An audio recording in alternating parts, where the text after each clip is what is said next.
Afternoon వరకు work చేస్తున్నా కూడా నాకు వచ్చే ఇన్కమ్ వచ్చేసి 15,000 అండి. 5 years నుంచి నేను వర్క్ చేస్తున్నాను. సో ఈ ఇన్కమ్ నాకు సరిపోవట్లేదు. నాకు 2 పిల్లలు ఉన్నారు. సో ముందు స్టడీస్కి చాలా కష్టం అవుతుందని యాజ్ ఏ మదర్గా నేను వాళ్ళని ముందుకు తీసుకొని వెళ్ళాలనేసి ఎలాగైనా 2cc complete with in 1 day 2cc complete చేస్తానండి. కంప్లీట్ చేసిన తర్వాత విత్ ఇన్ 3 months కి సూపర్వైజర్ పొజిషన్ రీచ్ అయ్యాను. అండ్ విత్ ఇన్ 4 months కి అసిస్టెంట్ మేనేజర్ పొజిషన్ రీచ్ అయ్యానండి. అసిస్టెంట్ మేనేజర్ రీచ్ అయిన విత్ ఇన్ 1 month లోనే మేనేజర్ పొజిషన్ రీచ్ అయ్యానండి. సూపర్.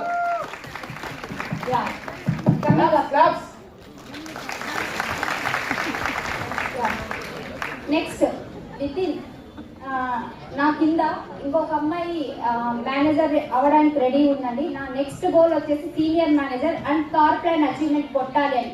నెక్స్ట్ ఎలాగైనా సరే విత్ ఇన్ 3 months లో ఆ గోల్ అని నేను రీచ్ అవుతానండి. సో నేను చెప్పేది ఒకటే, ఫర్ ఎవర్ అంటే రిజెక్షన్స్